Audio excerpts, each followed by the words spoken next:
In this video, we're going to look at creating this kind of little low poly ruined wall model. This is about halfway through the build, and I'm going to restart in a second and show you how to do this. It's fairly simple. It looks like there's a lot of work in moving things around, but Blender will do it for us. It's a great piece of software. I've had a lot of fun learning how to use it over the last few weeks. So I'm going to create a new one. We're going to start with this cube. Go straight into edit mode. I'm going to scale it along the x-axis. I'm just going to eyeball this one, so I'm not going to put an exact number on it. Although up in the top left corner here, where my mouse is, you can see the number. So I'm aiming for about 0.5, close to that. And then I'm going to do the same for the z-axis, aiming for about 0.5. 0.56 maybe. There we go. So I'll do a little bit more. Okay, so that kind of looks like a brick size. Then I'm going to hit Control B. This is going to bevel the edges of the brick, like so. Okay, I'll just move my mouse when I Control B. And now I've got a single brick. Now, the way that some of you might be thinking, how do I do this, is to duplicate it a whole lot of times. And hopefully just kind of guess and see if you can get it as close as possible, since I'm noticing not a lot of people are actually using the tools to move by individual units, which is just holding down the control key. But anyway, that would still be the bad way to do it. The easy way to do it is to apply an array modifier. Now mine is going along the x-axis currently, but I want it to go this way. So I'm going to change the relative offset to 0 on the x-axis and 1 on the y-axis. 0 on the z-axis. I'm going to turn up the count there.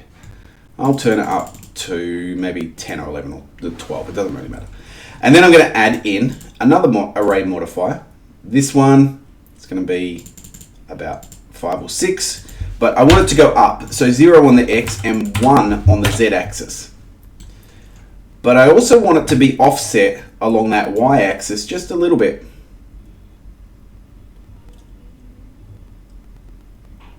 Probably 0.4. Not too far. You could make it 0.5 if you wanted. 0.5 actually looks pretty good. It's not perfectly uniform there, and that's good. Okay, so now with this done, what I'm going to do is I'm actually going to apply both of these. Oops, you need to apply them from the top down. Apply and then apply. And I'm going to go into edit mode. So I can actually double click A to deselect everything and use L to select I'll select face, to select some of these bricks here. So I'm going to select all of these over here. And maybe that one. And then some of these along the top here.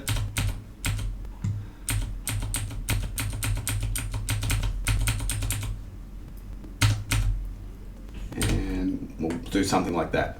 Then I'm going to delete all of these, so X, and delete all the vertices. That's going to leave us with a little ruined wall. Now we're going to modify this a little bit later on. But first we're going to add in some materials to it. So we're going to go and add to the default material. I'm going to call this dark brick. And I'm going to give it a darker color. Put it in preview mode up the top here. A darker color. But I'm also going to give it a slight blue hint over there. Then I'm going to make a new material. This one's going to be called light brick. And it's not actually going to be much lighter, but I am going to pick the same color. So I'm going to click the color picker here and click on that color. And then I will turn up the lightness a little bit and use L to select a bunch of these bricks. And then click on light brick and click assign. So what I've got is 2 different color bricks in here. I can change these if I think it's too light. I can change it down so that it's darker, or maybe I think the other color is too dark, so I can make this a little bit lighter. And then I've got just a little bit of a variation in that wall. Probably turn the roughness all the way up, but it doesn't really matter at this stage. We're not going to have metal bricks. Now lastly, before we kind of make some little bit of changes to this and sculpt it and make it look a little bit more random than having these perfect bricks for a ruined wall, what we're going to do is we're going to go into the model and hit A and then hit F3 and merge by distance. So what it's going to do when I do that is I'll just select this one, and you can see that if I hit GY, there's a hidden face here and a hidden face there that will never be seen because these bricks are together. And so what we can do, if I put it in vertice mode, you'll understand this a bit better. This vertice, if I move it away, there's actually two that overlap. And by merging them together everywhere, we'll get rid of those hidden faces. So we go merge by distance, and then down the bottom, just make sure it should say a number here. It's probably, yours might be about 100. If it's more than 100 or more than 1,000, you've probably got a problem. If it's 0, you also have a problem. Just be careful turning this up, because the more you turn it up, it will start to do some interesting things. And that kind of looks pretty cool, but it's not really the effect that we're going for here. Okay, it's not quite right. So we'll just turn that down to 0. And we should have the remove 100 vertices at the bottom. So now we can make a few little modifications to this. I'm going to edit, and I'm going to individually edit some of these corners here. So this corner here, I'm going to bring back. Oops. Just move GY. Oops. Select both of them, and you can kind of play around with these and get some interesting effects. Now this one I'm going to bevel. Oops. I selected the wrong edge. Bevel that up. No, I don't want to bevel it up. I think I want to. Whatever the opposite of bevel is.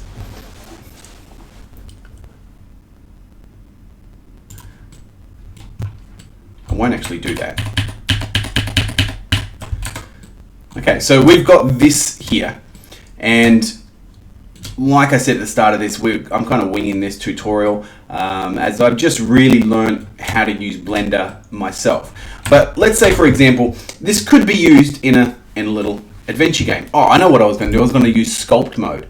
So if I go into Sculpt Mode up here, what I can do is I can use these different brushes here to modify these things a little bit. So for this one here, if I just move my mouse over it, it's going to draw on it. And that's a bit of a, it's not quite accurate in terms of it's not drawing. Also up the top here, I want to turn off X mirroring. So I want to turn that off so it doesn't do the same thing on both sides. And then I can just kind of draw over this and click into a few random locations and just give it a slightly random look. That's probably too much, but if I hit Control, it'll go back. So if I hold Control, and click. And so I can play around with these. If I turn the strength up, it'll have a stronger effect on it. And so I'm just playing around with these bricks, making it look a little bit more ruined.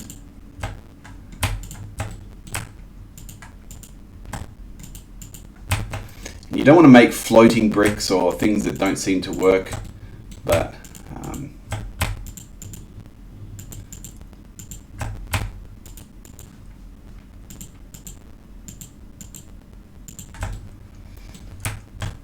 like that right there, which doesn't quite look right. So I might just bring that one back up. Okay, and so then we've got some variation in this. Bring these ones in a little bit. Maybe that one can go in that way.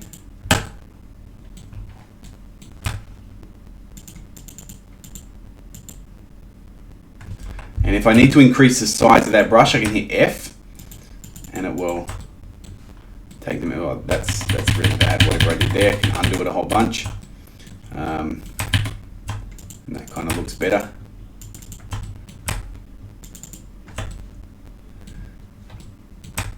Okay, so there I've got a ruined wall. Now I kind of mucked it up over here, but say if this was in a video game, what might happen is I can use this ruined wall. I really messed it up over here. It looks really bad there. I just want it to be subtle, not over the top. So I might just leave it like that. Turn the strength down on it. Play around with it. There we go. You can kind of rub over it but I don't want it to go that much, so I'll turn the strength right down and then just rub over it one time and the other side, and then go back. And okay, that's good. So it's got some variation in it there. Awesome. So now I could go back into object mode, and I could use this. Say if I was designing a level in something like Unity or Godot, I can make duplicates of this. Alt D to make a duplicate. Rotate along the 90 degrees along the Z axis and position it.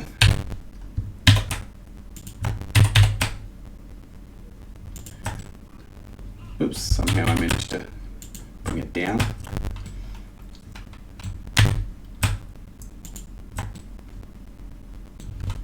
For some reason, I must have moved it funny at some stage,